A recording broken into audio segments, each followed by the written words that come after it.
All right, this is for all the Cosmoline addicts out there, just like me. You can see we've got some old, I believe, military surplus Pistons here, wrapped in Cosmoline and protective paper. Some interesting data on the side of that one. So we're going to break into this one right here. I'd already begun taking some of the paper off, and underneath I find the old, it's almost like a cloth tape that was soaked in Cosmoline besides. Cosmoline was poured or brushed all over this piston. We'll just do a little bit of a unwrapping here. Just think, this is how it used to be decades ago. This was just normal. Kind of like breaking into a time capsule, the way they stored all this stuff. Layers of Cosmoline between the paper and the tape. Wow, it's still sticky too. That was just the best stuff for preserving any type of metal part. Heck, I've seen it on wooden parts. I mean, composite parts, Formica parts. They used to put Cosmoline on everything.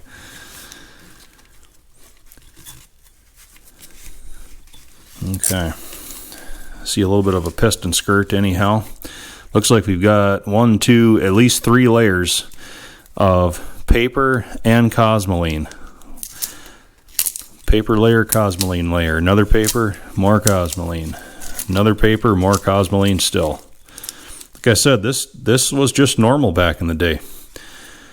It's not like the modern parts of today where you open up a cardboard box and they have like a little leaf of VCI coated paper in there, or just a little desiccant pack to absorb moisture. Definitely not meant to last decades like this stuff was, like it did.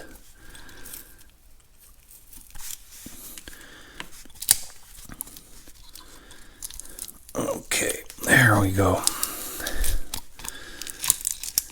Like peeling an onion. Layer upon layer upon layer. We'll get down to it. Just like some of the other ones, the piston ring grooves are half full of Cosmoline. Okay. It's stuck well to the top of the piston. Get the last few scraps off here. Okay. A few pieces left here, but I think next, there we go, got some of that off. Next we'll go into the solvent pan. Okay, let's see if we can find a piston under all that.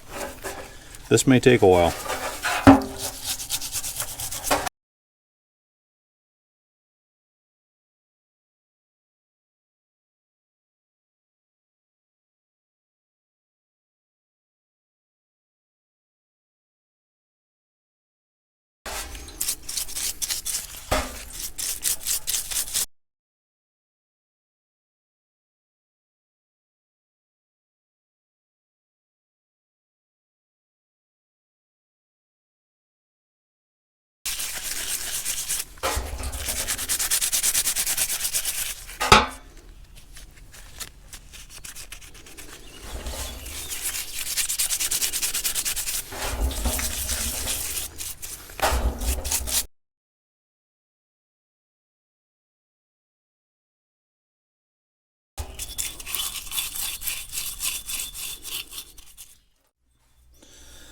And here we are, one brand new, very old, but never been used Caterpillar piston.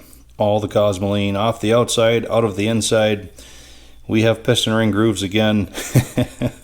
Even had to clean it out of all the little oil holes behind where the oil control rings go. And don't worry about these odd-shaped holes on either side of the wrist pin bores. You notice there's no snap ring grooves in there. That's because these are the early style pistons that had the wing style plugs, which would get driven in each side there to retain the wrist pin, and we have those too.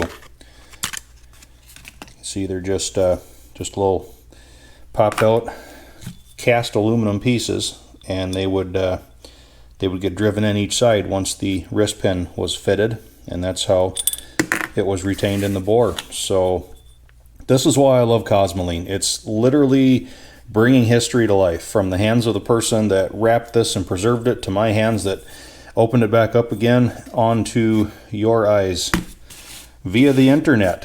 Who would have thought back in the day when they wrapped this thing up and slathered it in Cosmoline that people could watch it being unwrapped all over the world? So, like I say, history coming to life. We carry on.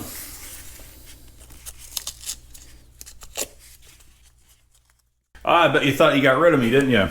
Pays to stick around to the end. Midway through unwrapping the second piston, I found something. Here, let me get positioned properly.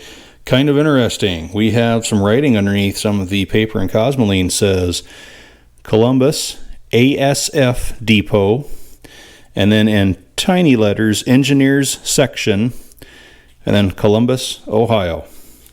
Kind of neat.